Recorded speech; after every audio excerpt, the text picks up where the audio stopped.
ये कहानी है नितिन मेहता के इकलौते बेटे आर्यन की। नितिन मेहता शहर के सबसे बड़े रईसों में से एक थे। उनके पास इतना पैसा होने के बावजूद वो जमीन से जुड़े हुए आदमी थे। वे लोगों की मदद को हमेशा आगे रहते। उनकी पत्नी तान्या भी बिल्कुल उन्हीं की तरह थी, लेकिन 17 साल का उनका इकलौता बेटा आर्यन उनके बिल्कुल उलट था। आर्यन अपनी बड़ी और महंगी कार में पीछे बैठा हुआ है। उसका ड्राइवर गाड़ी चला रहा है। तभी एक मामूली सी दिखने वाली कार जूम करके उससे आगे स्पीड में निकल जाती है। ये देखकर आर्यन को बहुत गुस्सा आता है। ड्राइवर, सो रहे हो क्या? देख नहीं रहे वो मामूली सी गाड़ी हमसे आगे निकल गई। दबाओ एक्सेलरेटर जोर से, मुझे पीछे रहना पसंद नहीं। ड्राइवर गाड़ी की स्पीड थोड़ी तेज करता है, लेकिन अब भी उसकी गाड़ी पीछे रह जाती है। ये देखकर आर्यन का गुस्सा और भी बढ़ जाता है। Stop stop driver, I said stop the car, गाड़ी रोको। ड्राइवर गाड़ी रोक देता है। आर्यन गुस्से में उतरकर उसके पास जाता है। उतरो, नीचे उतरो, मैं चलाऊंगा गाड़ी। लेकिन बाबा, नितिन साहब को पता चलेगा तो मेरी नौकरी चली जाएगी। नौकरी तो मेरी बात नहीं मानने पर भी चली जाएगी। उतरते हो या अभी के अभी नौकरी से निकाल दूं? बेचारा गरीब ड्राइवर क्या करता। नौकरी जाने का डर जो था, उसने गाड़ी की स्टीयरिंग आर्यन के हाथों में दे दी और खुद बगल की सीट पर बैठ गया। उसके बाद तो आर्यन ने उस गाड़ी का पीछा करने के लिए इतनी स्पीड में गाड़ी चलाई कि ड्राइवर के हाथ पांव फूल गए। ड्राइवर, इंश्योरेंस है ना तुम्हारा? इंश्योरेंस? कुछ ही मिनट में आर्यन ने उस गाड़ी को कई किलोमीटर पीछे छोड़ दिया, लेकिन तेज रफ्तार और सामने से फुल स्पीड में आ रही एक गाड़ी से बचने के चक्कर में उसका नियंत्रण गाड़ी से खो गया और उसकी गाड़ी एक पेड़ से टकरा गई। गाड़ी का आगे का हिस्सा पूरी तरह डैमेज हो गया। ड्राइवर को तो कुछ नहीं हुआ, लेकिन आर्यन के सिर और पैर में मामूली चोटें आई। अब ठीक तो है ना बाबा? ठीक हूँ, बिल्कुल ठीक हूँ। क्या होना है मुझे? ड्राइवर आर्यन को लेकर एक प्राइवेट हॉस्पिटल में गया, जहाँ उसकी मरहम पट्टी हुई। जैसे ही वो सिर पर पट्टी बांधे और लंगड़ाते हुए अपने घर के गेट से अंदर आया, उसके पिता नितिन मेहता की नजर उन पर गई, जो अपने बगीचे के माली के साथ बात कर रहे थे। आर्यन को ऐसी स्थिति में देखकर दोनों भागे भागे उसके पास आए। आर्यन, ये चोट कैसे लगी बेटा? साहब, बाबा ने जिद करके गाड़ी ले ली और खुद ड्राइविंग करने लगे। आर्यन, कितनी बार तुम्हें समझाया है, तुम समझते क्यों नहीं? अगर तुम्हारा यही रवैया रहा तो मैं गाड़ी में तुम्हें बाहर भेजना बंद कर दूंगा। क्या डैड, आप भी नौकरों के सामने मुझे डांट रहे हैं? कुछ मेरी सेल्फ रिस्पेक्ट है कि नहीं? माली काका नितिन मेहता के यहाँ कई सालों से काम करते थे। वो उनके सबसे विश्वास पात्र नौकरों में से एक थे। नितिन मेहता भी उन्हें बहुत मानते थे। आर्यन को जब नितिन मेहता डांट रहे थे तो माली काका ने बचाव किया। साहब, मत डांटिए बाबा को। बाबा, आपको ज्यादा चोट तो नहीं आई? आपके पांव गर्म पानी से सेक दूं? तुम मुझसे दूर रहो, यू डर्टी माली। मुझे तुम्हारे बदन से बदबू आती है। चलो हटो यहाँ से। आर्यन, बड़ों से ऐसे बात करते हैं? तुम्हें पता है माली काका ने तुम्हें बचपन में अपनी गोद में खिलाया है। उस समय मुझे समझ नहीं थी पापा कि किसकी गोद में जाना है, किसकी गोद में नहीं। अगर ये समझ होती तो मैं इस गंदे आदमी से 50 कदम दूर ही रहता। आर्यन, अपनी लिमिट क्रॉस मत करो। सॉरी बोलो इन्हें। आई सेड से सॉरी टू माली काका। Sorry my foot.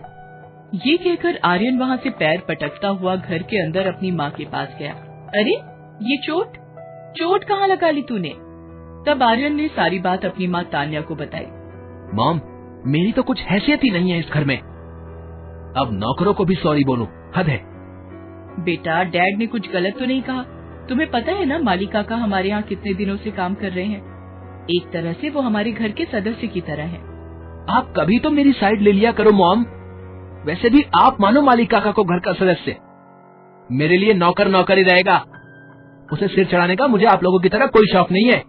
तान्या ने फिर उसे ज्यादा फोर्स नहीं किया। उसने नितिन को भी समझाया कि बेटा जवान हो रहा है, उस पर ज्यादा सख्ती या किसी बात को मानने के लिए मजबूर करना अच्छा नहीं होगा। तान्या की बात सुनकर नितिन भी चुप हो गया। कुछ दिनों बाद आर्यन का बर्थडे था। नितिन और तान्या उसका बर्थडे धूमधाम से मनाने की तैयारी कर रहे थे। उसके 18वें जन्मदिन पर नितिन अपने बेटे को एक महंगी कार सरप्राइज गिफ्ट में देने की सोच रहे थे। वो तान्या से इस बारे में डिस्कस कर रहे थे, तभी उन्हें आर्यन के जोर जोर से चिल्लाने की आवाज आई। वे दोनों भागे भागे नीचे आए। नीचे देखा तो आर्यन माली काका से बेवजह उलझा हुआ था।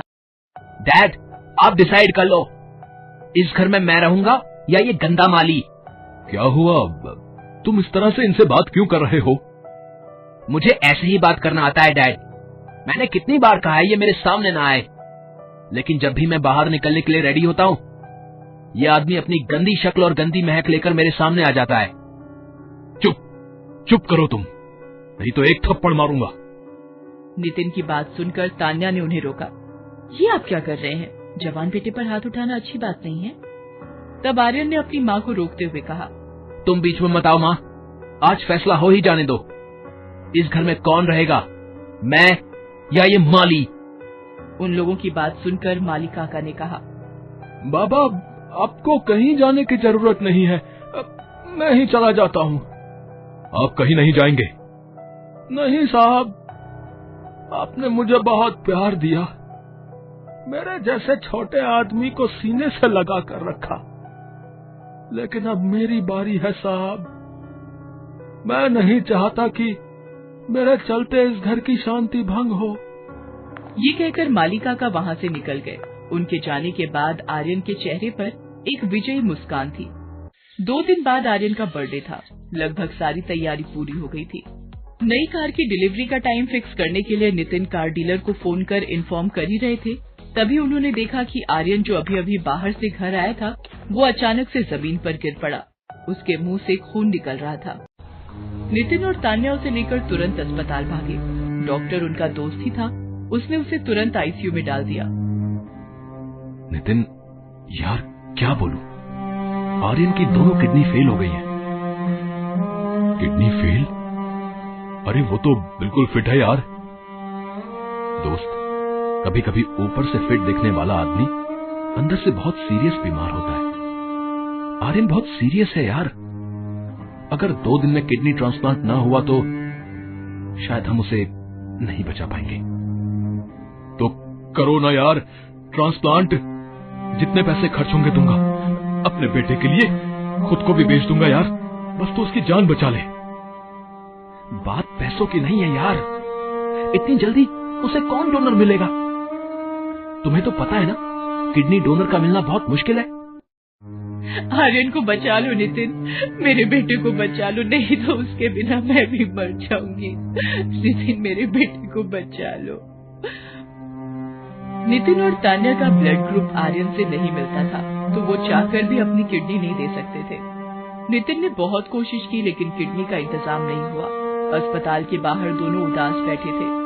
तान्या के आंसू रुक ही नहीं रहे थे। तभी माली काका की आवाज से उनका ध्यान भंग हुआ। ये सब क्या हो गया साहब, ये सब क्या हो गया? पता नहीं माली काका, ये सब कैसे हो गया। आज तक किसी का बुरा नहीं किया मैंने, लेकिन मेरे साथ। ये कहकर नितिन रोने लगा, तो माली काका ने उन्हें चुप कराते हुए कहा, बाबा को कुछ नहीं होगा साहब, कुछ नहीं होगा। मैं दूंगा अपनी किडनी उन्हें, मैं दूंगा। आप? नहीं माली काका, नहीं। मुझे मना करके मुझे पराया मत करिए साहब, मत करिए। माली काका ने अपनी एक किडनी आर्यन को दे दी। आर्यन की जान बच गई। वो धीरे धीरे रिकवर करने लगा। 1 महीने बाद वो घर वापस लौट आया। घर लौटने के 15 दिन बाद जब वो बरामदे में टहल रहा था, तो माली काका पर उसकी नजर गई। असल में नितिन ने माली काका को बहुत रिक्वेस्ट करके फिर से काम पर बुला लिया था। आर्यन ने जैसे ही माली काका को देखा, उसका गुस्सा फिर से 7वें आसमान पर पहुंच गया। Dad, dad, mom, mom.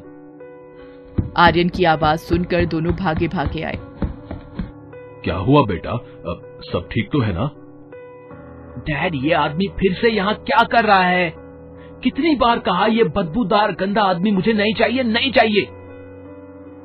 साहब, मैंने कहा था ना, बाबा को मैं पसंद नहीं। आपने ही जिद की यहाँ आने की।